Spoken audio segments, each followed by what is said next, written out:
Hi, so what's the secret to making progress on the guitar every single day? Well, there is no secret, but I'm going to give you some really powerful little tips taken from my vast experience of teaching guitar. I've taught guitar to a lot of people over the years, over 120 students in person, okay? And that's just not for the occasional lesson, that's for proper lessons for a long time, okay?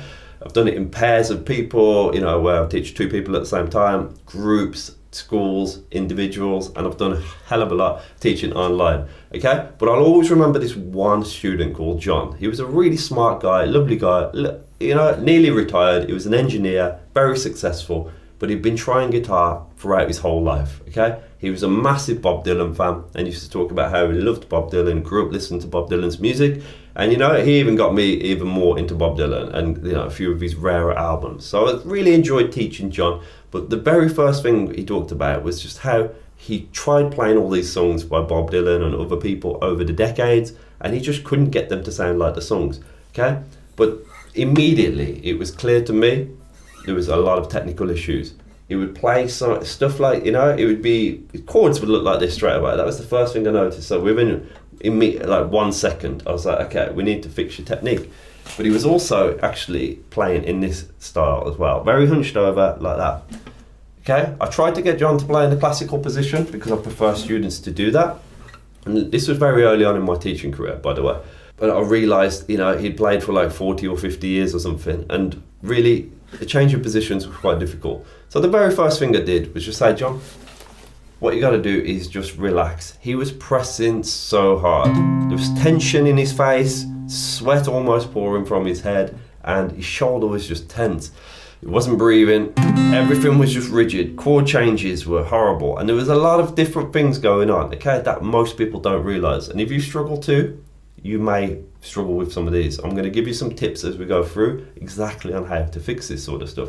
Okay, so John was playing very much like that. Okay, now whether you play with a guitar across your lap like that or in a classical position, okay, these tips will work regardless, okay? So I want you to tell me right now, or have a look at my hand and tell me what's wrong with that, okay? This is the position, okay? I'm going to give you multiple things that is wrong there, okay? First thing, right, my shoulder. It's all up here. Why is my shoulder up there? I have no idea. Okay. Now, when I play, I always make sure I relax that shoulder. And I get students to do.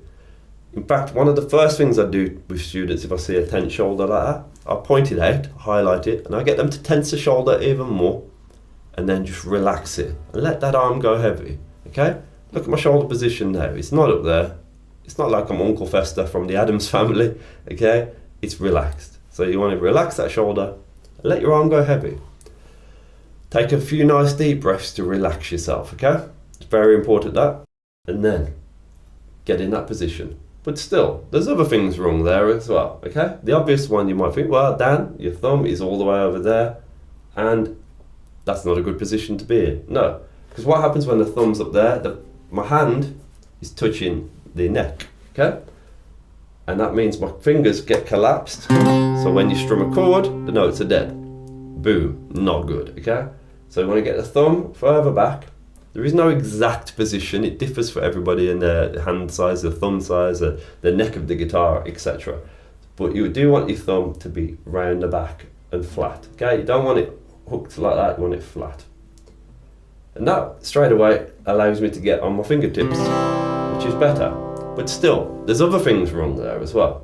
Okay, now look at my pinky finger. Can you tell me what's wrong with that? Some people will be like, well, that looks all right. But actually, no, that's not a good position for your pinky. Your pinky doesn't want to be ramrod straight.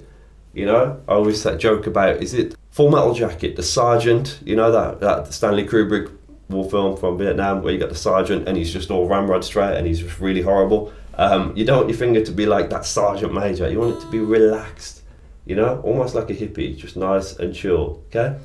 I digress there a little bit. Great film, by the way. But that pinky needs to be relaxed. It doesn't want to be out there, because if that's ramrod straight out there, when you go to play a chord that uses that pinky, or you just want to add the pinky on, and do some pretty stuff like that with an chord, if your finger, that pinky finger is ramrod straight and up there, it's just really hard to use it, okay? But then, like I say, your chord changes. Say you want to do like an F chord, like that. If your pinky's all the way up there, to try and get it down to there for the F chord is actually quite hard. You've got to relax it, then move it, and that'll just slow down your chord changes. Okay, so you want to relax that non-playing finger, and it goes for any non-playing finger. If you're playing at E minor, you want to keep those two fingers relaxed, close to the fretboard. If you're playing at A minor, again, watch the pinky, okay? So, there you go. That's a better position already. And the next thing you want to do is relax those fingers, not press too hard, okay? A lot of people will press far too hard and not practice with, way too much pressure. So you can't see this one. So I'm going to play the chord now. There you go. Now I'm going to play the chord again. Doesn't sound any different, but the second time I'm pressing a lot harder. And now that's actually tiring on that thumb muscle there. It's tiring on my fingers. I'm getting creases in my fingers that I don't need. So I want to get close to the frets and just relax. So there you go. Those are just some technical secrets that are going to make a big difference to you if you've struggled with your guitar playing. These are sort of things that most people just never get taught, and guitar teachers, from what I gather and what I see on YouTube, just don't teach these things. I get so many emails about, from people telling me that this is the first time they've learnt these things. It's made such a great difference, and it's really nice and it's really inspiring. And I don't say that to brag.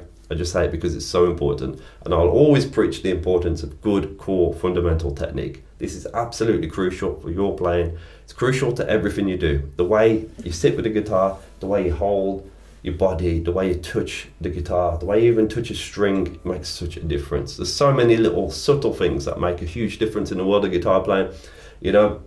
Imagine it's like a sports car. You're like the sports car. If it's badly set up and things are just wrong, you've got the wrong tyres on, you've got the wrong driver, you've got the wrong seats, you've got the wrong parts, it's just not going to perform very well. And that's what you want with your guitar playing. You want everything finely tuned, perfectly set up, so that you can bomb straight down around that track and go around those curves and the bends in a smooth, effortless way, okay?